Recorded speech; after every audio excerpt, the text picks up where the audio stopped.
கூட வேத பகுதியை திருப்புவதற்கு முன்பதாக பக்கத்துல இருக்கவங்கள பார்த்து சொல்லுங்களேன், நீங்க போக வேண்டிய தூரம் வெகு தூரம்.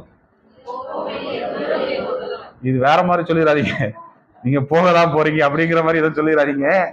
நீங்க போக வேண்டிய தூரம் வெகு தூரம். சோர்ந்து போகாதிருங்க.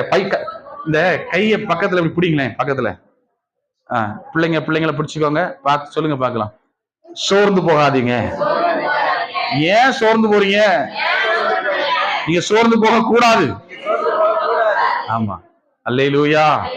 சோர்ந்து போக கூடாது. நம்ம போக வேண்டிய தூரம் வெகு தூரமா இருக்கிறது. இப்போ 10 வயசுல இருந்து 90 வயசு வரைக்கும் பாத்தீங்கன்னா, ஏதாவது ஒரு பிரச்சனை வந்துட்டா, ஐயையோ நம்ம இருந்தது வாழ்ந்து பிரயோஜனம் என்ன, போயிட்டா நல்லா இருக்குமே அப்படிங்கிற ஒரு கண்ணோட்டத்துக்குள்ள இதை சோர்ந்து போய், என்ன வாழ்க்கை இது, நான் வாழ்ந்து வாழ்ந்து என்னத்தை கண்டுட்டேன். ஒருவேளை இந்த வாரத்துல நிறைய பேர் சலிப்பாய், ஒரு துக்கமாக, இல்ல ஒரு விரக்தியாக இந்த வார்த்தையை நிறைய பேர் நீங்க சொல்லியிருக்கலாம். என்ன சொல்லியிருக்கலாம்? அந்த 1, 2, 3 சொல்லி நிறைய கை தூக்கம் எனக்கு தெரியும். ஏன்னா உட்கார்ந்து இருக்கும்போது காலையில சொன்னார் ஆண்டவர், நான் எடுத்த வசனம் வேற. கர்த்தாவே உம்முடைய வசனம் எனக்கு பாதைக்கு தீபமும், என் கால்களுக்கு தீபமும் பாதைக்கு வெளிச்சமுமா இருக்கிறதுங்கிற வசனத்தை தான் காலையில எடுத்தேன். ஆனா ஆண்டவர் என்ன அப்படியே திருப்பினாரு, திரும்ப இந்த வசனம் இல்ல, இந்த வசனம் இல்ல, திருப்பு அப்படின்னு சொல்லி இருதயத்துல பேசினார். அப்புறம் என்ன ஆண்டவர்னு சொல்லி உட்கார்ந்து இருக்கும்போது, சோர்ந்து போகாதிருங்கள் என்று சொல்லு அப்படின்னு சொல்லி சொன்னார். அல்லேலூயா. ஜனங்களை பார்த்து என்ன சொல்லு? சோர்ந்து போகாதிருங்கன்னு சொல்லுங்க, கவலைப்படாதிருங்கன்னு சொல்லுங்க அப்படின்னு சொல்லி ஒரு வார்த்தையை சொன்னார். அதனாலதான் இன்னைக்கு இந்த சோர்வு, அந்த சோர்வு உண்டான ஒரு மனுஷனுடைய வாழ்க்கையில கர்த்தர் எப்படி ஒரு காரியத்தை மாற்றினார் என்பதை குறித்து பார்க்க போகிறோம். 1 ராஜாக்களின் புஸ்தகம் 19வது அதிகாரம். எல்லாரும் திருப்பிக் கொள்ள வேண்டும். வேதத்தை கையில வைத்திருக்கிற, ஒருவேளை போன் வைத்திருக்கிறவர்களா இருந்தாலும் சரி, இல்ல எதுவும் எடுத்துட்டு வரலன்னா இங்க பாத்துக்கணும். எல்லாரான வசனத்தை கவனிக்க வேண்டும். 1 ராஜாக்கள் புஸ்தகம் 19வது அதிகாரம். 1 ராஜாக்கள் புஸ்தகம் 19வது அதிகாரம் 7வது வசனத்தை இப்பொழுது நாம் வாசிக்க கேட்கலாம். கர்த்தருடைய தூதன் திரும்ப 2ஆம் தரம் வந்து அவனை தட்டி எழுப்பி, எழுந்திருந்து போஜனம் பண்ணு, நீ பண்ண வேண்டிய பிரயாணம் வெகு தூரம் அப்படின்னு சொல்லி அங்க எலியாவை குறித்து இந்த இடத்துல ஆண்டவர் அழகா ஒரு வார்த்தை குறித்து பேசியிருக்கிறார். அந்த எலியாவுடைய வாழ்க்கையில நடந்த சில சூழ்நிலைகளை இந்த இடத்துல ஆண்டவர் அழகா விளக்கமா சொல்லியிருக்கிறார். இந்த எலியா ஏன் இப்படி சோர்ந்து போனார்? சோர்வுக்கான காரணம் ஒண்ணு இருக்குல்ல. சீக்கிரமா சும்மா இருக்கிற மனுஷன் சோர்ந்து போக மாட்டான். இதுல இன்னொன்னு இருக்கு. எதுக்கு எடுத்தாலும் சோர்ந்து போறவங்க இருக்காங்க. அவங்களுக்கு இன்னொரு வசனத்தை நான் சொல்லுறேன். ஆனா எப்பவும் இல்ல, ஏதாவது ஒரு சூழ்நிலை வரும்போது சோர்ந்து போறாங்கல்ல. அதே போல எலியா பயங்கர பராக்கிரமம் செய்தவன், ஆண்டவருக்காக பக்தி வைராக்கியமா இருந்தவன். அவன் வந்து வானத்திலிருந்து, ஆண்டவரே நீர் என்னுடைய தேவன் என்றால் இந்த ஜனங்களுக்கு முன்பதாக நீர் வெளிப்படும் சொன்ன போது வானத்திலிருந்து அக்கினி மின்னல்கள் புறப்பட்டு வந்து அங்க வச்சிருந்ததான பலியை அது பட்சித்து போட்டது என்று சொல்லி வேதத்துல பார்க்கிறோம். அப்படிப்பட்ட அற்புதத்தை செய்த எலியா, அப்படிப்பட்ட அதிசயத்தை விளங்க பண்ண எலியா இன்னைக்கு சோர்ந்து போய் உட்கார்ந்து இருக்கிறான். நம்ம வாழ்க்கையில அப்படிதான். நம்ம பராக்கிரமம் செஞ்சிருப்போம், மற்ற காரியங்கள் எல்லாத்திலையும் தெளிவா இருந்திருப்போம். ஒருவேளை இன்னைக்கு ஒருவேளை ஒருத்தருக்குள்ள அப்படி மனசுல ஓடிட்டு இருக்கு. தீர்க்க தரிசனமா கர்த்தர் இன்னைக்கு பேசி கொண்டிருக்கிறார். ராமன் சொல்லுங்க பார்க்கலாம். நீங்க வந்து யாரும் ஏதோ கேட்டு ஏண்ட வந்து சொல்லி நான் பேசுறேன்னு மட்டும் தயவு செய்து நினைச்சிடாதீங்க. இன்னைக்கு முழுக்க இந்த வசனம் முழுவதும் கர்த்தருடைய சத்தத்தை கேட்டு எழுதுது. ராமன் சொல்லுங்க பார்க்கலாம். சபைக்குள்ள என்ன நடந்தாலும் நீங்க ஏதாவது ஒரு சூழ்நிலைகளை வருத்தப்பட்டா கூட ஊழியக்காரர் கர்த்தர் தெரியப்படுத்துவார். அல்லேலூயா. நான் ரட்சிக்கப்படுறதுக்கு முன்னாடி, அதாவது சபைக்கெல்லாம் வர்றதுக்கு முன்னாடி கூட நான் தெளிவா இருந்தேன். எப்படி இருந்தேன்? சபைக்கு முன்னாடி வர்றது கூட எப்படி இருந்தேன்? இந்த ரட்சிக்கப்பட்டு வந்து சபைக்குள்ள வந்ததுக்கு அப்புறம் என்னால சில சூழ்நிலைகளை தாண்டி போக முடியல, என்னால சில காரியங்களை சமாளிக்க முடியல, என் வார்த்தைகள் வேற மாதிரி இருக்கு, என்னால ஒரு கஷ்டத்தை நான் உணர்கிறேன் அப்படின்னு சொல்லி கூட நீங்க இன்னைக்கு சில காரியங்களை யோசித்து இருந்திருக்கலாம். நான் உங்களை குறித்துதான் ஆண்டவர் சொல்லுகிறாங்க, சோர்ந்து போகாதிருங்க. அல்லேலூயா. உங்களை பார்த்து ஆண்டவர் சொல்றார், சோர்ந்து போகாதிருங்க. உங்க இருதயத்தை கர்த்தர் பார்க்கிறார், உங்க வேதனைகளை கர்த்தர் அறிகிறார். இந்த சபைக்கு வந்ததுனால எல்லாம் மாறும் நினைச்சேன், ஆனா ஒரு குறிப்பிட்ட ஸ்டேஜுக்கு நல்லா இருந்தது, ஆனா அதுக்கப்புறம் ஒரு குறிப்பிட்ட ஸ்டேஜுக்கு நல்லா இல்லையே அப்படிங்கிற ஒரு எண்ணம் உங்களுடைய வாழ்க்கையில வந்திருந்தாலும் நான் சொல்லுகிறேன், சோர்ந்து போகாதிருங்க. அல்லேலூயா. கர்த்தர் ஒரு வார்த்தையை உங்களுக்கு தந்திருக்கிறார், கர்த்தர் உங்களுக்கு ஒரு வார்த்தையை கொடுத்திருக்கிறார். அந்த வார்த்தையை எடுத்து நீங்க நடந்து போங்க, அதுல ஜெயத்தை கர்த்தர் கட்டளையிடுவார். அல்லேலூயா. சரி, இந்த வார்த்தையின்படி வாசிக்கும் போது இங்க எலியா சோர்ந்து போய் உட்கார்ந்து இருக்கிறதை போலவே, பலவீனப்பட்டு நொறுக்கப்பட்டு இருதயம் உடைந்து போய் உட்கார்ந்து இருக்கிறதை போலவே இயேசு கிறிஸ்துவும் கெத்செமனே என்று சொல்லி ஒரு தோட்டத்திலே அவர் எப்படி இருந்தார் சொல்லுங்க? கெத்செமனே தோட்டத்தில் ஆண்டவர் எங்க உட்கார்ந்து எப்படி உட்கார்ந்து இருந்தாரு? அவருடைய வியர்வைகள் எப்படி விழுந்துதான்? ரத்தம், அவருடைய வியர்வையில ரத்தம் வந்துச்சான். வியர்வையில ரத்தம் வருமா? யாருக்காவது வந்திருக்கா அப்படி? இங்க வந்ததுல யாரும், ஏன்னா அந்த அளவுக்கு நம்ம வியாகுலப்படல, அந்த அளவுக்கு துக்கப்படல. துக்கம் மிகுதியினால டிப்ரெஷன் அதிகமாச்சுன்னா வியர்வையில அது பிரஷர் அதிகமாகி நம்முடைய இந்த துவாரங்கள் வழியாக, காது மூக்கு வழியாக பிளட் வெளியே வந்துடும். கடலுக்குள்ள ஒரு குறிப்பிட்ட ஆழத்துக்கு கீழே போனீங்க அப்படின்னா அங்க பிரஷர் அதிகமா இருக்கும், மேல தண்ணீருடைய பாரம் அதிகமா இருக்கிறதுனால ஒரு குறிப்பிட்ட அளவுக்கு உள்ள போனீங்க அப்படின்னா உடல் நசுங்கி செத்துருவோம். நம்ம என்ன பண்ணிடுவோம்? உடல் நசுங்கி வாய் மூக்கெல்லாம் வந்து குடல் வரைக்கும் வெளியே வந்துடும். அந்த அளவுக்கு பிரஷர் ஜாஸ்தியா இருக்கும். கடலுக்குள்ள ஒரு குறிப்பிட்ட ஆழத்துக்கு கீழே போனீங்க அப்படின்னா நசுங்கி செத்துரும். இதுக்கு எக்ஸாம்பிள் வந்து எலன் மாஸ்க் வந்து என்ன பண்ணாரு? ஒரு பெரிய ஒரு நீர்மூழ்கி சில காரியத்தை சாரி எலன் மாஸ்க் இல்ல, அப்போ அந்த ஒரு படத்தை எடுத்தாரு, டைட்டானிக் படம் இல்லடா, அந்த ப்ரோ அவன் பேர் என்ன படம் அது? டைட்டானிக் இல்ல, அவன் பேரை மறந்துட்டானே. இல்ல அந்த ஒரு இது ஏலியன் மாதிரியே ஒரு படத்தை எடுத்திருப்பான். ஏலியன்னா அது ஆள் ஆரம்பிக்கும். அவதார் மூவி எடுத்தவர் யாரு? அவர் பேர் என்னடா? James Cameron. ஜேம்ஸ் கேமரூன் தான் அதை உள்ள அனுப்புறாரு. மன்னிச்சுக்கொள்ளுங்க, எலன் மாஸ்க். அப்ப உள்ள போகும்போது அது வந்து ஒரு குறிப்பிட்ட எல்லைக்குள்ள போகும்போது பிரஷர் தாங்காம வெடிச்சு உள்ள இருந்தவங்க எல்லாம் செத்து போனாங்க.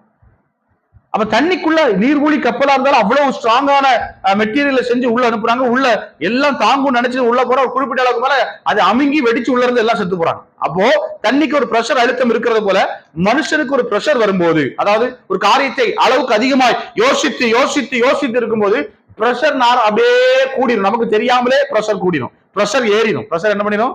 அப்போ வந்து உங்கள்கிட்ட யாராவது ஒரு வார்த்தை கேட்டாலும் அப்படி சொல்லி வெடுக்குன்னு உங்களை திட்டி விட்டுருவாங்க. என்ன நேற்றுக்கு வரைக்கும் நல்லா தான் பேசினாங்க, இன்னைக்கு இப்படி பேசுறாங்க. நேற்றுக்கு வரைக்கும் போய் உட்கார்ந்து இருந்து அக்கான்னு கதை கேட்டாங்க, இன்னைக்கு பார்த்தா வேற மாதிரி டபார்னு சொல்லி நம்ம மூஞ்சுக்கு நேரம் இப்படி சொல்லிட்டாங்கன்னு சொல்லி வருத்தம் வரும். அப்போ அந்த பிரஷருக்கு அப்படி இருக்கு. அப்போ இந்த இடத்துல இயேசு கிறிஸ்து அந்த அளவுக்கு ஒரு அழுத்தப்பட்ட ஒரு சூழ்நிலையில காணப்படும் போது வியர்வைகள் ரத்த துளியாய் வெளியே வருது, அப்படியே கீழே விழுது. அப்படிப்பட்ட ஒரு சூழ்நிலையில இயேசுவும் இருந்திருக்கிறார். அப்போ தூதர்கள் வந்து இயேசுவை பலப்படுத்தினார்கள். ராமன் சொல்லுங்க பார்க்கலாம். சொல்லுங்க, என்ன யார் வந்தாங்க? தூதர்கள் வந்து இயேசுவை பலப்படுத்தினதை போலவே இந்த எலியாவுக்கும் அவர் எங்க போய் உட்கார்ந்து இருக்கிறார் தெரியுமா? வாசிங்க பார்க்கல, எங்க இருக்கிறாருன்னா 4வது வசனத்தை வாசிங்க. அவன் வனாந்தரத்தில் ஒரு நாள் பிரயாணம் போய் ஒரு சூரை செடியின் கீழ் உட்கார்ந்து, சொல்லுங்க எங்க உட்கார்ந்து இருந்தாரு? சூரை செடி தெரியுமா உங்களுக்கு? யாரெல்லாம் பார்த்திருக்கீங்க சூரை செடி? பார்த்திருக்கீங்களா? சரி, இந்த நீங்க பார்த்த சூரை செடி இதுதான் சொல்லி போடுங்கப்பா. அந்த சூரை செடி எடுத்து போடுங்க, அதை எடுத்து வச்சுக்கோங்க. சரியா? சூரச்செடி அது வந்து இங்க வந்து செடி எழுதி இருக்கு, அங்க வந்து சூரச்செடி அது ஒரு மரம், ப்ரூம் ட்ரீ அப்படின்னு சொல்லப்பட்டிருக்கு. இதான் இது என்ன மரம் பார்த்திருக்கீங்களாங்க? இங்க இருக்கா இல்லையா? நீங்க சூரச்செடினா இது மாதிரி இருக்கா? ஆனா இது என்ன மரம்?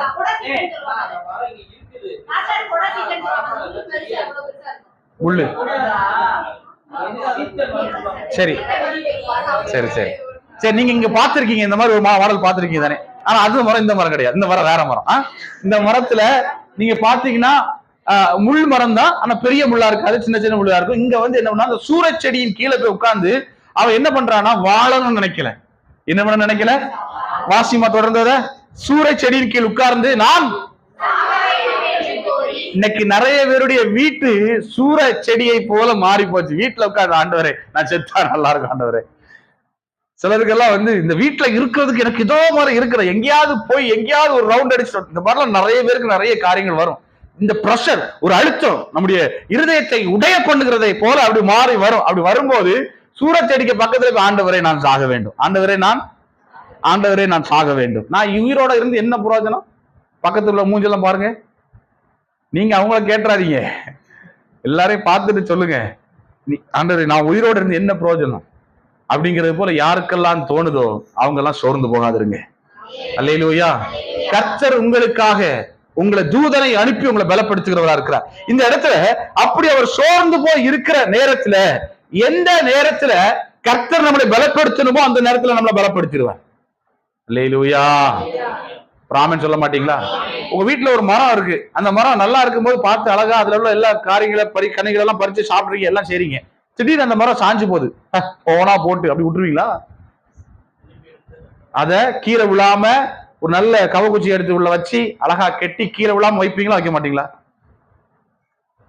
வைப்பீங்களா வைக்க மாட்டீங்க? பாக்கறத பார்த்தா வச்சு அது கீழே விழாம பாதுகாப்பீங்கல்ல, அதே அனுபவம் தான் இது. எலியா தன் வாழ்க்கையில துவண்டு போய் அப்படி விழுந்து போகிற நிலைமையில ஆண்டவர் அந்த கவகுச்சியை வச்சு பண்ணது போல தூதனை வச்சு அவனை பலப்படுத்துகிறார். ஏற்ற நேரத்துல நம்மளை கர்த்தர் பலப்படுத்துவார். அல்லேலூயா. எந்த சூழ்நிலையில கர்த்தர் பலப்படுத்துவார். நீங்க வனாந்தரத்துக்குள்ள போய் இருந்தாலும் சரி, யாருக்குமே கண்ணுக்கு தெரியாத ஒரு இடத்துல உட்கார்ந்து இருந்தாலும் சரி, ஒருவேளை ரூமுக்குள்ள போய் செத்துடலாம் நினைச்சு இருக்கிற அந்த சூழ்நிலையும் சரி, கர்த்தர் உங்களை பலப்படுத்தி உங்க இருதயத்தை மாற்றுவார். இந்த இடத்துல நான் நினைக்கிறேன் கிட்டத்தட்ட 4 பேருக்கு மேல தற்கொலையின் பாதை வரைக்கும் போயிட்டு திரும்ப வந்தவங்க இந்த இடத்துல இருக்கீங்க.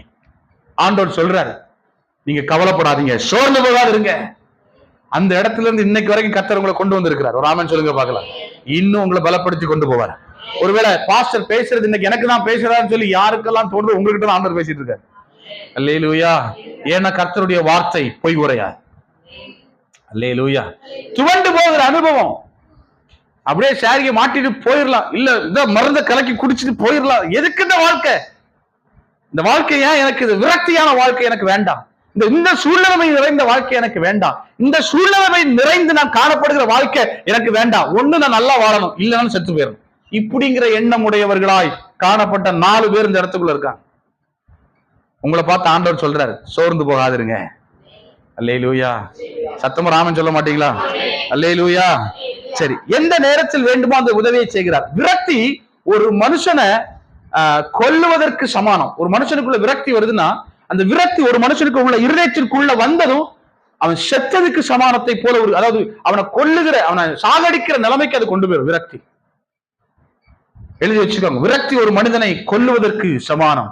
அந்த விரக்தி ஒரு மனுஷனுக்குள்ள வந்துச்சுன்னா அவனை சாகடிக்கிறதுக்கு விஷம் எப்படி இருக்கு, உள்ள போனா எப்படி இருக்கு, கொஞ்சம் கொஞ்சமாய் உடம்பு சரீரத்தில் இருக்கிற ஒவ்வொரு பார்ட்ஸையா அஃபெக்ட் பண்ணி கடைசி நம்மளை சாகடிக்க பண்ணுகிறதோ, அதே போல விரக்தி ஒரு மனுஷனுக்குள்ள போச்சுன்னா கொஞ்சம் கொஞ்சமா சாவடிச்சிடும். விரக்தி ஆகக்கூடாது. சொல்லுங்க பக்கத்துல, யாரா விரக்தியா இருக்கீங்களா? இந்த குடும்பத்துல இருந்து ஏன் பிறந்தன்னு விரக்தியா இருக்கீங்களா? இந்த குடும்பத்துல இருந்து வாக்கப்பட்டு வந்தது ஏன் விரக்தியா இருக்கீங்களா? அல்லேலூயா. உங்க விரக்தி மாறட்டும். நீங்க அதெல்லாம் சொல்ல வேண்டாம். ஆமா, இந்த குடும்பத்துல சொல்லதை கீழ்ப்படுகிறான், கர்த்தர் ஒன்னு ஆசீர்வதிப்பா. சரி, இப்போ இந்த விரக்தி நம்முடைய வாழ்க்கையை விட்டு விரட்டணும். விரக்தி என்ன பண்ணணும்? ஆமா, விரக்திய விரட்டணும். பக்கத்துல விரக்திய விரட்டிடணும். ஆமா, இந்த விரக்தி என்ன ஒரு காரியத்தை கொண்டு வந்து முடிக்கும் அப்படின்னா, எனக்கு யாரும் இல்லை. ஒண்ணு என்னது? விரக்தி வந்துருச்சுன்னு ஒரு மனுஷனுக்குள்ள என்ன வரும்? எனக்கு யாரும். ரெண்டாவது, எனக்கு யாராலும் உதவ முடியாது. 2 காரியம் எழுதி வச்சுக்கோங்க, உங்களுக்கு ரொம்ப பிரயோஜனப்படும். விரக்தி ஒரு மனுஷனுக்குள்ள வந்துச்சுன்னா, எனக்கு யாரும், ரெண்டாவது எனக்கு யாரும் உதவ முடியாது என்கிற ஒரு கான்செப்டுக்குள்ள அங்க வந்து நின்றுவீங்க. நீங்க எல்லா நீங்களே டிசிஷன் எடுத்துருவீங்க. இதுக்கு மேல ஒண்ணுமே இல்லை, செத்தாதான் நிம்மதி அப்படிங்கிறது அந்த விரக்தி. இது மாறவே மாறாது, இப்படியே தான் இருக்க போகுது அப்படின்னு நினைக்காதீங்க. மாறும். பக்கத்துல சொல்லுங்களேன், மாறும். நீங்க எல்லாம் சொல்லுங்க, சிஸ்டர்ஸ் மாறும். சிஸ்டர், நீங்க சிஸ்டர்ஸ் மட்டும் சொல்லுங்க. நீங்க பிரதர் மாறும். பிரதர் என்னத்த மாறுறது? விரக்தியால என்ன மாறுறது அப்படின்னு சொல்லி நமக்குள்ள ஒரு கேள்வி இருக்கும். நான் சொல்றேன், என்ன நடந்தாலும் நம்ம அதை ஓவர் கம் பண்ணி அதை தாண்டி வருவதற்கு வேண்டிய பலனை கர்த்தர் தருவார். அல்லேலூயா. எலியா நினைச்சான், எலியா ஏன் போய் சுரச்செடி கீழே படுத்திருக்கிறான் தெரியுமா? ஒரு பெரிய ஒரு ராணி. அவள் எப்படிப்பட்டவள் அப்படின்னா, கடவுளுடைய பிள்ளைகள் தெரிஞ்சாலே வித்தியாசமா நடத்துகிற ஒரு பெரிய வித்தியாசமான ஒரு பெண்மணி. அவருடைய பேர் என்ன சொல்லுனா, எசபேல். 2வது வசனத்துல இருக்கு. அந்த எசபேல் இந்த எலியாவை கொல்ல தேடுறான். இந்த எலியாவை என்ன பண்ண தேடுறா? எலியாவை தொட முடியாது. எலியாவை, ஆனா எலியாவுக்கு பயம், நிறைய பேரை கொண்டுட்டா என்னையும் கொன்றுவாளே அப்படிங்கிற ஒரு பயத்துலதான் ஓடி போயிட்டான். ஓடி அங்கே அவளை விட்டு அந்த தேசத்தை விட்டு தூரமா போ. நிறைய பேரு பிரச்சனை வந்த உடனே, இது எல்லாருக்குமே பொருந்தும், எனக்கு முன்பு எல்லாருக்கும் பொருந்தும். பிரச்சனை வந்ததும் அந்த பிரச்சனையை விட்டு தூரமா போய் தான் சரியாகும் நினைக்காதீங்க. தூரமா போனா பிரச்சனை அதிகமாகும். ஒரு ஆமென் சொல்லுங்க பாக்கலாம். பிரச்சனையை விட்டு தூரமா போய் நின்று சரி பண்ண முடியாது. உங்க வீட்டுல நெருப்பு திடீர்னு பிடிச்சுக்கிச்சு, தூரமா போய் நின்று அங்கிருந்து ஊதுனா அணையுமா? தூரமா போய் இருந்து தண்ணியை கோரி ஊத்துனா அணையுமா? பக்கத்துல நின்று ஊதவோ இல்ல துணியை எடுத்து அடிக்கவோ தண்ணியை ஊத்துனாதான் அணையும். அதே போலதான் வாழ்க்கையில வருது பிரச்சனைகளை எந்த இடத்துல பிரச்சனையா இருக்கோ அந்த இடத்துல நின்று சரி பண்ணும். இல்லையா? பக்கத்துல உங்களால முடியும். இது சின்ன பிரச்சனை, நீங்க தான் நினைச்சிட்டு இருப்பீங்க எனக்கு இருக்கிற பிரச்சனை பெரிய பிரச்சனை. யாரெல்லாம் அப்படி நினைக்கிறீங்களோ உங்களுக்கு ஆண்டவர் சொல்றாரு, உங்களுக்கு இருக்கிற பிரச்சனை சின்ன பிரச்சனை, அது கர்த்தரால மாற்ற முடியும். அல்லேலூயா. ஆமா சொல்லுங்க. இன்னைக்கு சிலருக்கு விசுவாசமா இல்ல. கர்த்தரால மாற்ற முடியும் நம்புறீங்களா? யாரெல்லாம் சொன்னீங்க கர்த்தரால எனக்கு நன்மை செய்ய முடியும், கர்த்தர் என்னை பலப்படுத்த முடியும், கர்த்தரின் வாழ்க்கை அற்புதத்தை செய்ய முடியும்? அல்லேலூயா. அந்த விசுவாசம் எனக்குள்ள வேணும். ஆனா அந்த எலியாவோ சோர்ந்து போனான்.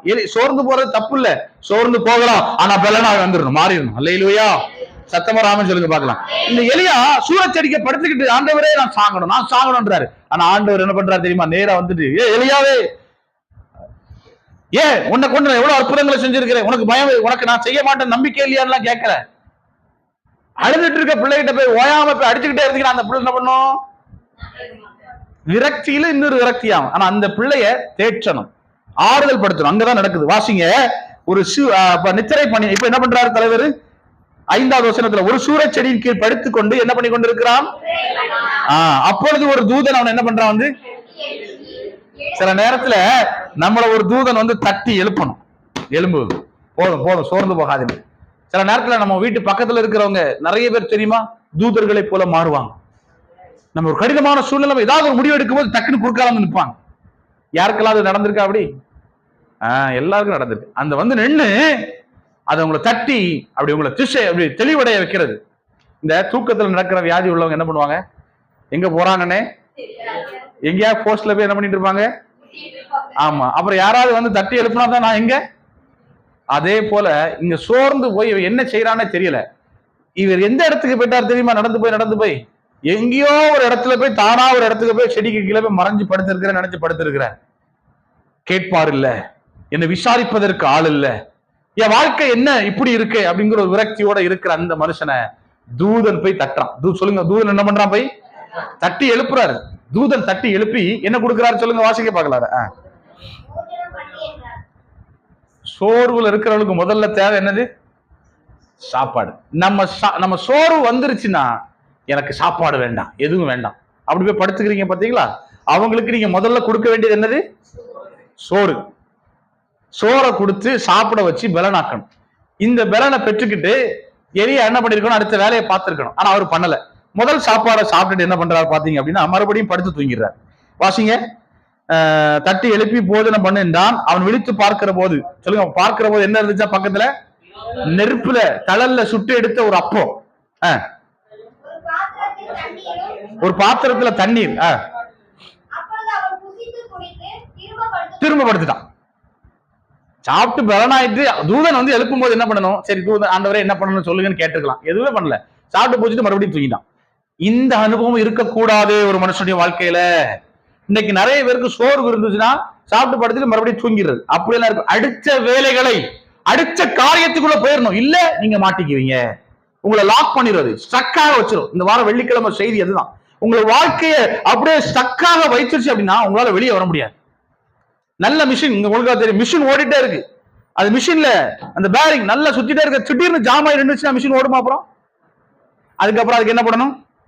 ஆயில் போடணும், அதை திரும்ப சீர்படுத்தணும். எல்லாம் செஞ்சதுக்கு அப்புறம் தான் என்ன பண்ணாது அழகா மறுபடியும் ஓடுகிறது போல மனுஷனுக்கும் அப்படிதான் ஸ்டக் ஆயிரும். ஆனா திரும்ப அடுத்த நிலைமைக்கு போயிடும். ராமன் சொல்லுங்க பார்க்கலாம். எனக்கு படுக்கையே எனக்கு இதாயிட்டுன்னு சொல்லி படுக்கையிலே இருந்துடக்கூடாது, எழும்பி அடுத்த நிலைமைக்கு போகணும். அதான் ஓவர் கம் பண்ணி போகணும்னு சொன்னேன். இப்ப அந்த இடத்துல அந்த எலியா திரும்ப படுத்த உடனே தூதன் விட்டானா உடல மறுபடியும் வந்து என்ன பண்றாரு? திரும்ப தட்டுற 2ஆம் தரம். இதான் முக்கியமான விஷயம், நல்லா கவனிங்க, வாசிங்க. 2ஆம் தரம் வந்து அவனை தட்டி எழுப்பி, இப்போ அந்த சாப்பாடோட சேர்த்துதான் அடுத்த ஒரு ஆலோசனை வருது. முதல்ல சாப்பாடு முதல்ல என்ன கொடுத்தாரு? அப்போ எந்த ஆலோசனையும் கொடுக்கல, ஃப்ரீயா விட்டுட்டாரு. சில நேரத்துல கொஞ்சம் ஃப்ரீயா விட்டார். அடுத்தபடி பாத்தீங்க அப்படின்னா திரும்ப சாப்பாடை கொடுத்துட்டு என்ன சொல்றாரு? நீ போக வேண்டிய தூரம் பக்கத்துல சொல்லுங்க, நீங்க சோர்ந்து போய் இருக்கும்போது நீங்க நினைச்சுக்கோங்க, நான் இன்னும் பயணம் பண்ண வேண்டிய தூரங்கள் நிறைய இருக்கு என் வாழ்க்கையில அப்படிங்கறத நம்ம நினைச்சுக்கிடணும். ஒரு ஆமென் சொல்லுங்க பார்க்கலாம். இந்த வார்த்தை உங்களுக்கு, நீங்க பயணம் பண்ண வேண்டிய தூரம் வெகு தூரமா இருக்கிறது, ஆனா இங்கே ஸ்டக்காய் மாட்டிக்காதீங்க, அடுத்தால நீங்க பயணம் பண்ணி போகணும். ஒரு ஆமென் சொல்லுங்க பார்க்கலாம். என் வாழ்க்கை என்ன முடிஞ்சு போச்சு, அவ்வளவுதானா, பிள்ளைகளை கல்யாணம் பண்ணி கொடுத்தாச்சு, நீ பேர பிள்ளைகள் மட்டும் தான், அதெல்லாம் உங்க பிள்ளைங்க பாத்துக்குவாங்க, அப்படி எல்லாம் நினைக்க முடியாதுமா. கர்த்தர் உங்க வாழ்க்கையில அடுத்தால உங்களை வச்சே சில அற்புதங்களை செய்வார். அல்லேலூயா. ஆமா, கர்த்தர் உங்க வாழ்க்கையில ஒரு அதிசயத்தை விளங்க பண்ண போகிறார். இங்க எலியா பாத்தீங்கன்னா 2ஆம் தரம் சாப்பிட்டதுக்கு அப்புறம் பேச்சை கீழ்ப்படிஞ்சு கேட்கிறான். என்ன சொல்றாரு? பேச்சை கீழ்ப்படிஞ்சு கேட்கிறாரு. என்ன பண்றான் அப்படின்னா, அப்பொழுது அவன் எழுந்திருந்து புசித்து குடித்து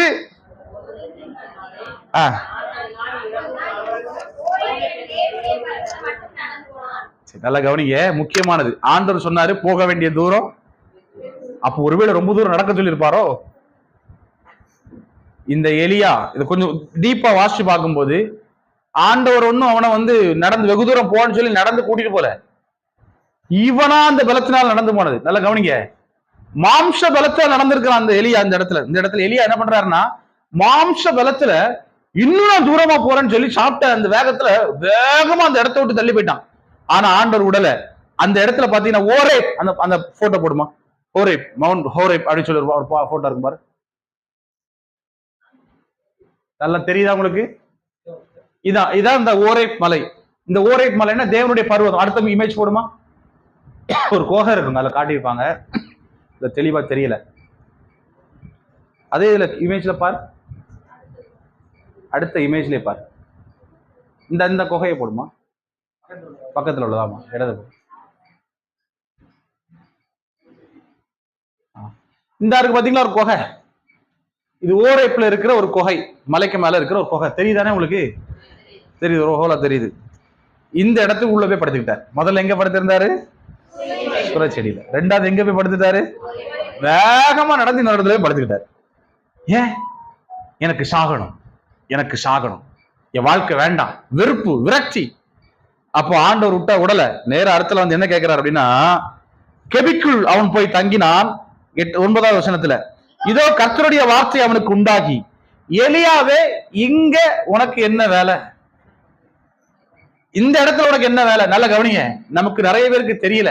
சில நேரத்துல நம்ம என்னதோ செய்யறோம் நினைச்சுக்கிட்டு தேவையில்லாத இடத்துல போய் மாட்டிக்கிறோம். அந்த இடத்துல நிற்கும். அந்த ஆண்டவர் உங்களை அனுப்பல. நல்லா கவனிங்க, ஆண்டவர் விரக்தியா இருக்கிறவங்களை ஆண்டவர் வேற இடத்துக்கு அனுப்ப மாட்டார். அவர் அந்த இடத்துல அமைதியா உட்கார வச்சு வசனத்தினால பலப்படுத்தி திடப்படுத்தி நடத்துகிற ஆண்டவரா இருக்கிறார். அவங்களை வேற ஒரு இடத்துக்கு கொண்டு போக மாட்டாரு. வேற இடத்துல கொண்டு போய் வச்சு அதை அவங்களை பலப்படுத்தின அவசியம் ஆண்டு அதே இடத்துல வச்சு கர்த்தர் பலப்படுத்துவார். அல்லேலூயா. விரக்தியில நேரம் எங்கேயா போய் நிற்கிறார் ஆண்டவர். உங்களுக்கு ஆண்டவருடைய கண்களுக்கு மறைவாக முடியுமா? பக்கத்துல கேளுங்களேன், நம்ம செய்யறது ஆண்டவருடைய கண்களுக்கு மறைவா இருக்காது. எவ்வளவு தூரம் ஓடி போய் மறைஞ்சாலும் கர்த்தருக்கு தெரியும். அல்லேலூயா. ஆமா, நீங்க மற்றவங்களுக்கு தெரியாது நினைச்சு பண்ற காரியம் கர்த்தருக்கு நல்லா தெரியும். ஒரு ஆமீன் சொல்ல மாட்டீங்களா? இப்போ இந்த இடத்துல அவர் அந்த குகைக்குள்ள இருக்கிறதுக்கு அவசியமே இல்லை. அந்த இடத்துல தேவையில்லாம இப்ப உட்கார்ந்து இருக்கிறதுக்கு அவசியமே இல்லை. அப்படி ஒரு உள்ள போய் மாட்டிக்கிறார். என்ன அப்படின்னா, இந்த என்ன மலை, ஓரேப். ஓரேப் மலையில சீனாய் மலைன்னு ஒரு பேரு இருக்கு. இந்த ஓரேப்புக்கு என்ன மலைன்னு பேர் இருக்கு? இந்த சீனாய் மலையில தான் மோசைக்கு ஆண்டவர் பேசினார். மோசைக்கு என்ன பண்ணார் ஆண்டவர்? அந்த மலைக்கு தேவனுடைய மலை அப்படின்னு சொல்லி ஒரு பெயர் இருக்கிறது. சீனாய், கடவுளுடைய மலை அப்படிங்கிற ஒரு பெயரும் அந்த மலைக்கு உண்டு. அந்த இடத்துலதான் தேவ பர்வதம், தேவனுடைய மலை அப்படின்னு சொல்லி ஒரு பேர். மலைன்னா பெரிய, கொஞ்சம் சிம்பிளா இருக்கும், சின்ன மலையா இருக்கும். அப்ப அந்த இடத்துல ஆண்டவருடைய கை ஒரு கற்பலகையில அழகா எழுதி 10 கட்டளைகளை எழுதி கொடுத்த இடம் தான் அந்த ஓரேப் கண்மலை. அந்த இடத்துல மோசைக்கு கர்த்தர் பேசினார். யாருக்கு பேசினார் சொல்லுங்க? மோசைக்கு கர்த்தர் பேசினாரு. ஆனா எலியாவுக்கு கர்த்தர் அங்கதான் பேசணும் இல்ல, எலியாவுக்கு கர்த்தர் அவன் வீட்டுல இருந்தாலும் பேசினார். அல்லேலூயா. ஆனா எலியா அந்த இடத்துல உட்கார்ந்து இருக்கிறான். முச்செடி எரிந்தது அந்த இடத்துல. மோசையுடைய கண்கள் பாக்குது, அது எரிந்து சாம்பலா போகல, ஆனா எரிஞ்சுக்கிட்டே இருக்கு பச்சை மரம். அப்படிப்பட்ட அற்புதம் நடந்த இடம் அது. ஆனா இந்த இடத்துல எலியாட்ட ஆண்டவர் 3 காரியங்கள்ல அங்க பேசுகிற ஒரு வார்த்தையை பார்க்கிறோம். என்ன அப்படின்னா, வாசிக்கலாம். அது 11வது வசனத்துல வாசிங்க.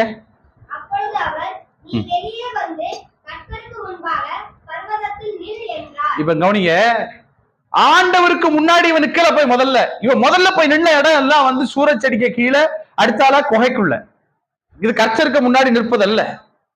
யாருக்கு முன்னாடி போய் நின்றுட்டான் அப்படின்னா, குகைக்குள்ள ஏதோ ஒரு இடத்துல தன்னை மறைத்து கொண்டான். தேவனுக்கு முன்பதாக அவன் வந்து நிற்கவில்லை. இதுல ஒரு வசனம் அழகா இருந்துச்சு. அந்த 10வது வசனத்துல அவன் என்ன சொல்றான் அப்படின்னா, ஏன் இந்த வாழ்க்கையில விரக்தின்னு சொல்லும் போது, நான் தேவனாகிய கர்த்தருக்காக நான் மிக பக்தி வைராக்கியமா இருந்தேன். ஆனா இந்த ஜனங்களோ, சொல்லுங்க எப்படி இருந்தேன்? இவன் யாரால சோர்ந்து போனான் தெரியுமா? எலியா ஊழியர் செஞ்ச அந்த இடத்துல இருந்த ஜனங்களால சோர்ந்து போறான். யாரால சோர்ந்து போகிறான்? ஒண்ணு, அவனை வெட்ட தேடுறாங்க. 2வது என்ன காரியம்? வாசிங்க கதை. இஸ்ரவேல் புத்திரர் உமது உடன்படிக்கையை தள்ளிவிட்டார்கள், உம்முடைய பலிபீடங்களை இடித்து உம்முடைய தீர்க்கதரிசிகளை பட்டயத்தினால் கொண்டு போட்டார்கள், நான் ஒருவன் மாத்திரம் மீதியா இருக்கிறேன், என் பிராணனை வாங்க தேடுகிறாங்க. அதனாலதான் ஆண்டவரை ஒளிஞ்சு ஓடுறேன். நீங்க ஒளிஞ்சு ஓட வேண்டிய அவசியம் இல்ல. அந்த இடத்துல எலியாவுக்கு கர்த்தர் வெளிப்பட முடியுமா? கண்டிப்பா வெளிப்பட்டிருக்க முடியும். தேவன் கர்த்தருடைய வார்த்தையை அழகா அந்த எலியாவுக்கு கொடுத்திருக்க முடியும். ஆனா அவன் போய் நின்ன இடம் தான் தவறான இடம். சூரச்செடிக்கு கீழே போய் நிற்கிறான், இன்னொரு இடத்துல குகைக்குள்ள போய் நிற்கிறான். அங்க கர்த்தர் பேச முடியாது. இன்னைக்கு நிறைய நபர்கள் அதனுடைய சொல்யூஷன், அதாவது ஒரு விடைக்காக அங்கங்கேயா போய் யாராவது நல்ல வார்த்தை சொல்லுவாங்களா? இன்னைக்கு சிம்பிளா ஒரு விஷயம் இருக்கு. என் பிரச்சனையை எளிதா யாராவது மாத்திர மாட்டாங்களா? சொல்லுங்க. என்னது பிரச்சனை உருவானது யாரால? நம்மளால. ஆனா எளிதான ஒரு சொல்யூஷன் இருக்கா? இல்ல, எளிதான சொல்யூஷன் கிடையாது எதுக்கும். கர்த்தர் எளிதா மாற்றுவார். ஒருவேளை கர்த்தர் எளிதா மாற்றினா மாற்றப்படும். ஆனா அந்த பிரச்சனைக்கான சொல்யூஷன் அது நம்மளை கொண்டு சில கஷ்டங்களை, சில காரியங்களை வச்சுதான் தாண்டி அது நடக்கும். ஒரு ஆமென் சொல்லுங்க பாக்கலாம். அல்லேலூயா. அப்போ வேற ஈஸியா ஒரு தீர்த்துருவாங்கன்னு சொல்லிட்டு ஈஸியா இன்னைக்கு இருக்கிற நிறைய பேர் என்ன பண்றாங்கன்னா, ஒரு நோட்டை தூக்கிட்டு எங்கேயா ஓடிடுறது. போயிட்டு அங்க ஒரு மனுஷங்கிட்ட போய் கேட்டு, எனக்கு என் வாழ்க்கையை பத்தி சொல்லு. நம்ம வாழ்க்கையை படைத்த கடவுளுக்கு தான் நம்மளை பத்தி முழுசா தெரியும். ஒரு ஆமென் சொல்லுங்க பாக்கலாம். நான் சொல்லவா, இந்த குறி கேட்க போறது இதெல்லாம் கர்த்தருக்கு அருவருப்பான காரியம். குறி கேட்க போறது கர்த்தருக்கு. இந்த சவுல் என்கிற ஒரு மனுஷன் இருக்கிறான். அந்த சவுல் என்ன பண்றான் அப்படின்னா, அங்க சாமுவேல் வந்து என்ன பாரு, என் கண்ணில் முழிக்காதுன்னு சொல்லி விரட்டிட்டான். முழிக்காதுன்னு விரட்டினதுக்கு அப்புறமா இந்த சாமுவேல் மரித்ததுக்கு அப்புறமா இல்ல, சாமுவேல் மரித்தும் போனான். ஆனா சவுலுக்கு ஆண்டோடைய வார்த்தை கேட்கல. எப்படி நடக்கணும்னு தெரியாததுனால அஞ்சனம் பார்க்கிற ஒருத்தரை பார்க்க போறான், ஒரு ஸ்திரீயை பார்க்க போறான். அந்த குறி சொல்லுகிற ஒரு பெண், அந்த குறி சொல்லுகிற பெண்ணிட்ட போயிட்டு நாளைக்கு என்ன நடக்கும்னு கேட்கிறான். சொல்லு, நல்லா கவனிங்க. நாளைக்கு கேட்ட உடனே அந்த குறி கேட்கறது ஆவி, அது பிசாசுடாக உண்டான ஆவி என்ன சொல்லிருச்சு? நாளைக்கு நீயும் உன் பிள்ளையும் செத்து போவ, நாளைக்கு நீயும் உன் பிள்ளையும் செத்து போவ அப்படின்னு சொன்னதும் அந்த சவுல் உடைந்து போய் உட்கார்ந்துட்டான். எந்த இடத்துலயாவது நீங்க ஒரு இடத்துல போய் கேட்க போற இடத்துல எல்லாம் கொஞ்சம் கவனிச்சு நிதானமா யோசிச்சு பாருங்க. பிரச்சனை இல்லைன்னு சொல்லியிருக்கான், இடி உழுவ போது ஒரு பிரச்சனையை சொல்லிடுவான். நம்ம அதை பயத்திலேயே கடந்து சாகணும். ஆனா கர்த்தருடைய வார்த்தை அப்படி இல்லை, ஒரு மனுஷனை திரும்ப உருவாக்கும். அல்லேலூயா. இடிந்து போன வாழ்க்கையை மறுபடியும் கட்டி எழுப்ப முடியும் ஆண்டவரால. ஆண்டவருக்கு தெரியாம மறைஞ்சு எங்கேயும் போட முடியாது. வார்த்தையை கேட்கலாம், எந்த மனுஷன் கேட்போம், என் வாழ்க்கை ஏன் இப்படி இருக்குன்னு சொல்லி கேட்கலாம்னு சொல்லி போனா அந்த மனுஷனால சொல்ல முடியாதுங்க. அப்படியே சொன்னாலும் பிசாசு அங்க சில காரியங்களை மாற்றத்தை உண்டாக்கும். கர்த்தரிடத்துல போய் நின்னீங்கன்னா உண்மையான சொல்யூஷன் இருக்கு. தீர்க்க தரிசனமாய் கர்த்தர் பேசிக் கொண்டிருக்கிறார் சபையில. அல்லேலூயா. கர்த்தருடைய பலிபீடம் இருக்க வேண்டிய இடத்துல இன்னொருத்தருடைய காரியத்தின் பலிபீடம் எதற்கு? கர்த்தரை நம்பி வைத்திருந்த இடத்துல இன்னொரு மனுஷனை கொண்டு வைக்கிறது எதற்கு? ஊழியக்காரனை கூட அந்த இடத்துல, கர்த்தர் வைக்கிற இடத்துல வைக்க கூடாது. என்ன கூட அந்த இடத்துல வைக்க, கர்த்தருக்குள்ள இடம் கர்த்தருக்கு. ஒரு ஆமென் சொல்லுங்க பாக்கலாம். நான் உங்களுக்கு வேலைக்காரன், உங்களுக்கு உதவி செய்கிற வந்திருக்க ஊழியக்காரன், அவ்வளவுதான். அல்லேலூயா. ஒரு ஆமென் சொல்ல மாட்டீங்களா? உங்க வாழ்க்கையில ஒரு மனுஷன் நிதானிச்சு எந்த வார்த்தையும் சொல்ல முடியாது. அப்படியே சொன்னாலும் சிலது சரியா இருக்கும், மிச்சம் எல்லாமே தப்பாதான் இருக்கும். உங்க வாழ்க்கையை கெடுத்து போடுமே தவிர உருவாக்காது. அல்லேலூயா. இங்க எலியாவும் அப்படிதான் மறைஞ்சு ஓடி போய் நின்று என்ன பிரயோஜனம்? ஆண்டவர் சொல்றாரு எப்படி பேசுறாரு, ஆண்டவர் எப்படி எல்லாம் பேச முடியும் கவனிச்சிங்க அப்படின்னா, இது மட்டும் முடிச்சுட்டு அங்க போயிடலாம். அப்போ கால்கள் எந்த இடத்துல போய் நிற்கிறது? நம்முடைய கால்கள் எங்க? ஒரு பிரச்சனைனா என் கால் எங்க போகுது, அதான் முக்கியம். சொல்லுங்க. ஒரு பிரச்சனைனா உங்க காலை பார்த்துக்கோங்களேன். இந்த கால் பேசுமா?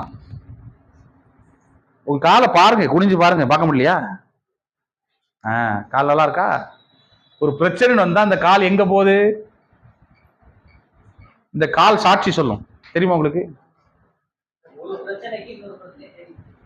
Very good. கர்த்தர் ஆசீர்வதிப்பார். பிரச்சனையை தீர்க்க வேண்டிய இடத்துக்கு போனா பிரச்சனை தீரும். பிரச்சனை தீர்க்க முடியாத இடத்துல போய் நின்னீங்கன்னா பிரோஜனமே இல்லை. இந்த கால்கள் எங்கெல்லாம் போகுது, இந்த அடிகள் எங்க? வசனம் சொல்லுது, நீ கால் மிதிக்கும் தேசத்தை உனக்கு தருவேன். ஆபிரகாம வடக்கும் தெற்கும் கிழக்கும் மேற்கும் நடந்து போப்பான்னு சொல்லி அனுப்பிட்டாரு. ஆபிரகாம எல்லாம் நடந்து போறாரு. நம்மளுடைய நடைகளும் கவனமாய் வானத்திலிருந்து பரலோகத்தின் தேவன் கவனிக்கிறவரா இருக்கிறார். அல்லேலூயா. யாருக்கும் தெரியாம நான் அந்த இடத்துல ஏறிட்டு வந்துட்டேன் போயிட்டு வந்துட்டேன் அதெல்லாம் சொல்ல முடியாது. கர்த்தருக்கு தெரியாம நம்ம எதுவுமே பண்ண முடியாது. என் கால்கள் எங்க போகுது, என்ன செய்து, எல்லாவற்றையும் கர்த்தர் கவனித்து பார்க்கிறார். ஒரு ஆமென் சொல்லுங்க பார்க்கலாம். தேவையில்லாத இடத்துல என் கால்கள் நிக்குதா, தேவையில்லாத காரியத்துல என் கால்கள் போய் மாட்டிக்குதா அப்படின்னு சொல்லி நீங்க யோசிச்சு பார்க்கணும். சரி கவனிங்க. இப்போ அந்த கால்கள் போய் நிற்கிற இடம் அவன் கண்மலைக்குள்ள அந்த குகைக்குள்ள இருக்கிறான். ஆனா எங்க தேடி இருக்கணும் அப்படின்னா சங்கீதம் 119, 105 நான் சொன்ன பாத்தீங்களா, என் கர்த்தருடைய வசனம் என் கால்களுக்கு தீபமும். ராமன் சொல்லுங்க பார்க்கலாம். அல்லேலூயா. கர்த்தருடைய வார்த்தை எப்படி இருக்குன்னா என் கால்களுக்கு தீபமா இருக்கு. ஆனா நான் அந்த தீபத்தை வேற எங்கேயோ போய் தேடுறேன். ஒரு பிரச்சனை வரும்போது நான் செல்லருக்கு சொல்லிக் கொடுப்பேன். பிரச்சனை வரும்போது இந்த வேத வசனத்தை வாசிக்க ஆரம்பிங்க. அல்லேலூயா. இதுல வெளிப்பாடு இங்கதான் இருக்கு, அங்க தெளிவு இங்கதான் இருக்கு. ஆனா அதை விட்டுட்டு வேற மனுஷனுடைய வார்த்தையை தேடுவீர்களாங்க. ஒருவேளை வசனத்தை வச்சு ஆலோசனை கொடுப்பாதான் இருந்தா நீங்க கேட்கலாம். வசனமே இல்லாம ஆலோசனை கேட்க போனீங்க நம்ம கவுத்துரும். எங்கனாலும் என்ன பண்ணி நம்மள கவுத்துரும். அதனாலதான் சில நேரத்தில் சொல்லுவேன், சிலருக்காக ஜோ பண்ணிட்டு முடிவை சொல்லும் போது வசனம் கிடைக்குதான்னு பார்ப்பேன். ஒரு கனவுல ஏதாவது வெளிப்படுத்தப்படணும். இல்ல அப்படின்னா ஆண்டவரே உங்களுடைய வசனத்தினால் எனக்கு பேசுங்க அப்படின்னு சொல்லி கேட்டு ஒரு மனுஷனுக்கு அந்த வார்த்தை கிடைச்சதுக்கு அப்புறம் நான் சொல்லுவேன். அப்படிதான் சொல்லியிருக்கேன் இது வரைக்கும் உங்களுக்கு எல்லாருக்கும். ஆமா, சும்மா மாம்சீகமான எடுத்து சொல்ல முடியாது. சரி கவனிங்க. இப்போ இந்த 119 வசனத்தை சொன்னபடி என் கால்களுக்கு தீபமும் என் பாதைக்கு எப்படி இருக்கு? நல்லது. நிறைய பேருக்கு தெரியாது. என் பாதைக்கு வெளிச்ச கர்த்தருடைய வசனம். நான் எந்த பாதையில நடக்கணுங்கிறத கற்றுக் கொடுக்கணும். அதுக்கு பதிலா ஏதோ இருள் நிறைந்த ஒரு மனுஷன் சொல்லுகிற வார்த்தையை கேட்டு அவன் சொல்ற இருள் நடந்தா அவன் இடறி விழுவான். இருட்டுக்குள்ள நடந்தா என்ன பண்ணணும்? கீழே தான் விழணும். சொல்லுங்க, இருட்டுக்குள்ள நடந்தா எங்கதான் விழணும்? ஆமா, இருள்ல இருக்கிற ஒரு மனுஷன் நடத்த முடியுமா? இருள 2 பேர் இருட்டுக்குள்ள மாட்டிக்கிட்டாங்க. இங்க இருக்கேன், நான் இங்க இருக்கேன், வலது பக்கம் திரும்பினா இப்ப 2 பேர் ஆப்போசிட் இருக்கும். யார சொல்லலாம், போயிட்டாங்களா? பசங்க போயிட்டாங்க. பால் இருக்கு, அண்ணன் இருக்காங்க. நான் சொல்றேன் இங்க இருந்து, அண்ணே நான் இந்த நேரம் உங்க முன்னாடி தான் நிக்கிறேன், இருட்டா இருக்கு, கண்ணு மூடி பாத்துக்கிட்டு வலது பக்கம் திரும்புங்கண்ணே அப்படி நான் சொல்லி உங்களை நடத்த முடியுமா? வலது பக்கம் ஏன் வலது பக்கத்துல தெரியுது, கொஞ்சம் கை கிட்ட வரைக்கும் நான் தெரியுது, அவ்வளவுதான். அதுக்காக உங்களை வலது பக்கம் திரும்ப சொன்னா என்ன ஆகும்? இந்த பக்கம் பாதாளம் இருக்கும். கொஞ்சம் ஒரு 4 ஸ்டெப் வாங்கினேன்னு சொன்னா நேரம் போனா அதுதான் நான் சொல்ல காரியம். புரிஞ்சுக்கோங்க. இருட்டுல இருக்க ஒரு மனுஷன் இன்னொரு இருட்டுல இருக்க ஒரு மனுஷன் என்ன பண்ண முடியாது? நடத்த முடியாது. அப்ப இருள இருக்கிற மனுஷனுக்கு கர்த்தருடைய வசனமோ கர்த்தரும் தான் நடத்த முடியும். அல்லேலூயா. ஒரு கதையில அந்த வெளிச்சத்தை பார்த்து ஓடுன்னு சொல்லிட்டு சாமுவேல் காபுன்னு சொல்லக்கூடிய ஒரு மிஷனரிக்கு அவனை பிடிச்சிட்டு போயிட்டாங்க. காட்டுக்குள்ள பிடிச்சிட்டு போய் இருக்கும்போது கட்டுகள் அவிழ்க்கப்பட்டு நீ எழும்பி ஓடு, அந்த வெளிச்சத்தை பார்த்து ஓடுன்னு சொன்னது கர்த்தரா இருந்ததுனால இவன் வெளிச்சத்தை பார்த்து ஓடி தப்பிச்சான் வாழ்க்கையில. அந்த மிஷனரி அவர் வாழ்க்கையில ஒரு மாற்றத்தை பார்த்தார். அவர் ஒரு உயிர் மறுபடியும் கிடைச்சது. இருட்டுக்குள்ள நம்ம கண்மூடித்தனமா ஓட என்ன ஆகும்? காட்டுக்குள்ள கண்மூடித்தனமா இருட்டுக்குள்ள ஓடன என்ன ஆகும்? அடிச்சு மூக்கு முதல்ல என்ன பண்ணிடும்? பேத்துக்கும். அடுத்த நாள் காலைல கட்டு அங்கங்கேயா போட்டுதான் உட்கார்ந்து இருக்கணும் நம்ம. ஆனா அதே போல எந்த ஒரு இருள், அவனுக்கே 1000 பிரச்சனை மனுஷனுக்கு. அந்த மனுஷ வார்த்தை எப்படிப்பட்ட ஒரு மனுஷனை மாற்றி நடத்த முடியும்? யோசிச்சு பாருங்க. அவனுக்கு அவ்வளவு பிரச்சனை. கடவுள் ஒருவரை தவிர நம்ம வாழ்க்கையில இருக்கிற பிரச்சனையை மாற்ற முடியாது. நம்புறீங்களா? அப்ப கையை தூக்கி ஒரு ஆமென் சொல்லுங்க பாக்கலாம். அப்ப ஆண்டவர் இப்ப நீங்க சொன்ன வார்த்தையில கர்த்தர் மகிமைப்பட்டிருப்பார். அப்ப என் பிள்ளைங்க என்னையும் என் வார்த்தையை நம்புறாங்கன்னு சொல்லி கர்த்தர் அந்த நாம மகிமைப்பட்டு கொண்டிருக்கிறது. ஒரு ஆமென் சொல்லுங்க பாக்கலாம்.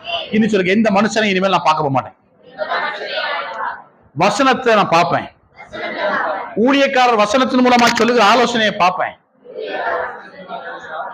என் வாழ்க்கை உயரும். சோர்ந்து போன காரியத்திலிருந்து பலனை கர்த்தர் கட்டளையிடுவார். அல்லேலூயா.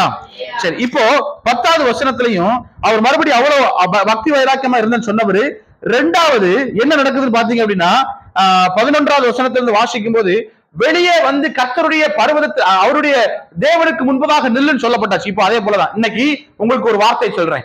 என்ன பிரச்சனை வந்தாலும் தேவனுக்கு முன்பதாக போய் நில்லுங்க. பக்கத்துல சொல்லுங்க, என்ன பிரச்சனை வந்தாலும் ஆண்டவருக்கு முன்னாடி போய் நில்லுங்க. அல்லேலூயா. அத எப்படி சொல்லுவாங்க அப்படின்னா, உங்களுடைய முகம் தேவனுடைய முகத்தை பார்த்து இருப்பதாக சொல்லுவாங்க. அல்லேலூயா. இந்த நான் உங்களுக்கு சிம்பிளா ஒன்று சொல்றேனே, ஒரு பழமொழி ஒன்று சொல்லுவாங்க, இவன் முகத்துல முழிச்சிட்டு போனா காரியம், அந்த ஆள் வாரையா உள்ள ஓடியா, இந்த வெளியே போக கூடாதியா. நடக்குதா இல்லையா? சில நேரத்துல ரொம்ப ராசியான ஆளியா, நான் வியாபாரத்துக்கு போறேன், முன்னாடி நடந்து வாயம்பாங்க.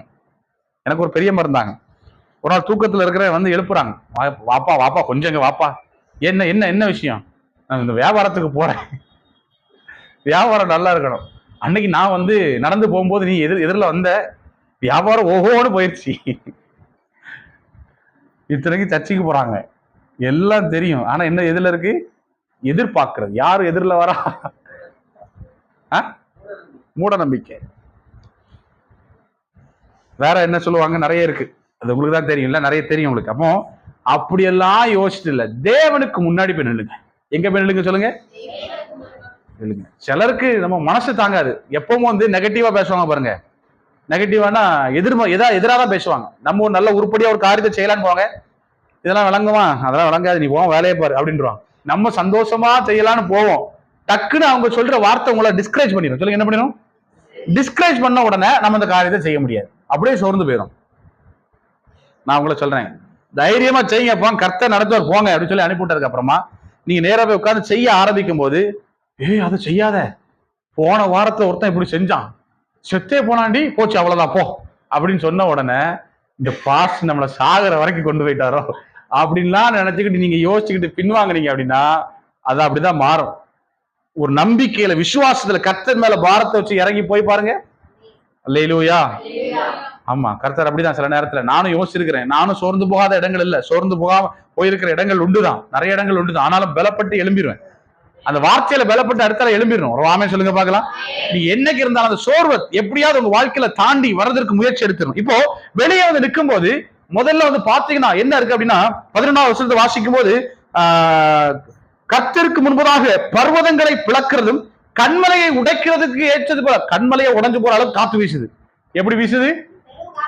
இங்க உங்க ஊர்ல புயல் வந்தது தானே, எத்தனை பேருக்கு அப்படியே இருதயம் எல்லாம் கலங்கி போச்சு, ஐயோ இதோட செத்து போவோமோ என்னமோ தெரியலையே.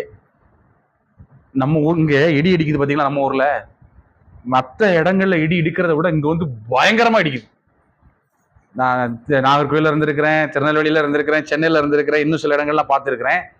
அங்க எல்லாம் இடிக்கிறத இடியை விட இந்த புதுக்கோட்டையில நம்முடைய இந்த இடங்கள்ல இடிக்கிற இடி பயங்கரமா இருக்கு. அப்படியே அதாவது அந்த இடி இடிச்சுன்னா ஒரு குறிப்பிட்ட ஸ்டேஜுக்கு மேல என்ன ஆயிரும் அப்படின்னா தலைவலி வரைக்கும் வருது. இந்த இடத்துல ஒரு வாட்டி நான் ஃபீல் பண்ணிருக்கேன், நாங்க 2 பேரும் அதை பத்தி நாங்க பேசியிருக்கோம். அந்த அளவுக்கு இடி இடிக்குது, அவ்வளவு வேகமா இடிக்குது. அதே போல இடிச்சு இடிக்கும் போது நமக்கெல்லாம் என்ன பண்ணுது? இருதயம் கிட்டு கிட்டு கிட்டு கிட்டுன்னு இருக்கு. அப்ப அதே போல இந்த இடத்துல என்ன நடக்குன்னா, காற்று பயங்கரமா அடிக்குது, மின்னல் அடிக்குது, அங்க இருக்கிற இடி முழக்கங்கள்லாம் இருக்கு. அதுல எல்லாம் என்ன பண்ணலையா ஆண்டவர்? ஒண்ணு காற்று, 2வது இடத்துல பூமி அதிர்ச்சி அது வந்துருச்சு. என்ன வந்துருச்சு? இங்க நிலநடுக்கம் வந்திருக்கா? இல்ல இல்ல வர வேண்டாம், நான் சொல்றேன், பயப்படாதீங்க. நிலநடுக்கம் இங்க வந்தது இல்லைல்ல, இது வரைக்கும் புதுக்கோட்டையில நிலநடுக்கம் வந்தது இல்லை. சரி, கர்த்தர் நல்லவர், அப்படி இன்னும் வராமல் இருக்கட்டும், சோத்திரம். சரி, அந்த நிலநடுக்கம் வந்தாச்சு உடனே அந்த நிலநடுக்கத்திலையும் பாக்குறான், இதுல ஆண்டவர் பயப்படுறான். இதுக்கு முன்னாடி உண்மையாவே பயந்து சாகுறன்னு சொன்னாலு இந்த இடத்துல பார்க்கும்போது காற்றை பார்த்து பயம் வருது, அடுத்தல நிலநடுக்கத்தை பார்த்து பயம் வருது, அதுக்கப்புறம் அக்கினி நெருப்பு அங்கங்கே எரியுது, நெருப்பை பார்த்து ஆண்டவர் பார்த்து ஒரு பயம் வருது. ஆனா அதுலயும் ஆண்டவர் இல்ல, காற்றுலையும் ஆண்டவர் இல்ல, பேசல. அங்க இருந்த பூமி எதிர்ச்சியின் வழியாவும் ஆண்டவர் பேசல. அதை தாண்டி 12வது வசனத்துல இருக்கு, மெல்லிய குரலோடு ஆண்டவர் பேசினார். வாசிங்க பார்க்கலாம், அந்த வசனத்தை வாசிமா.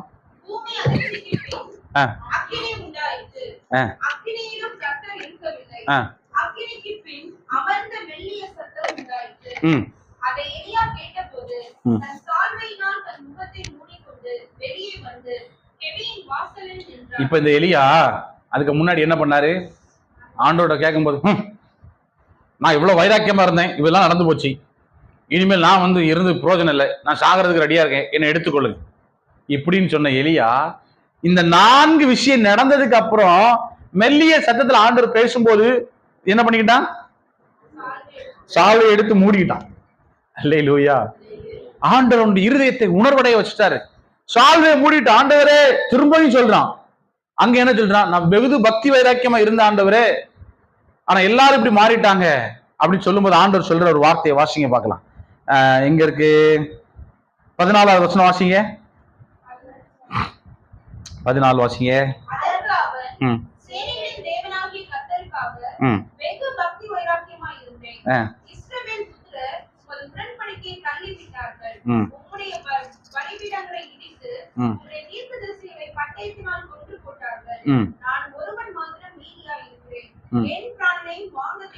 மறுபடியும் ஆண்டவர் அழகா சொல்றான், இப்படி எல்லாம் தேடுறாங்க ஆண்டவரே, நான் என்ன பண்றது? அப்ப ஆண்டவர் சொல்றாரு மறுபடி, இப்பதான் அவனுக்கு என்ன செய்யப்பட வேண்டும் என்று சொல்லப்படுகிறது. ராமன் சொல்லுங்க பார்க்கலாம்.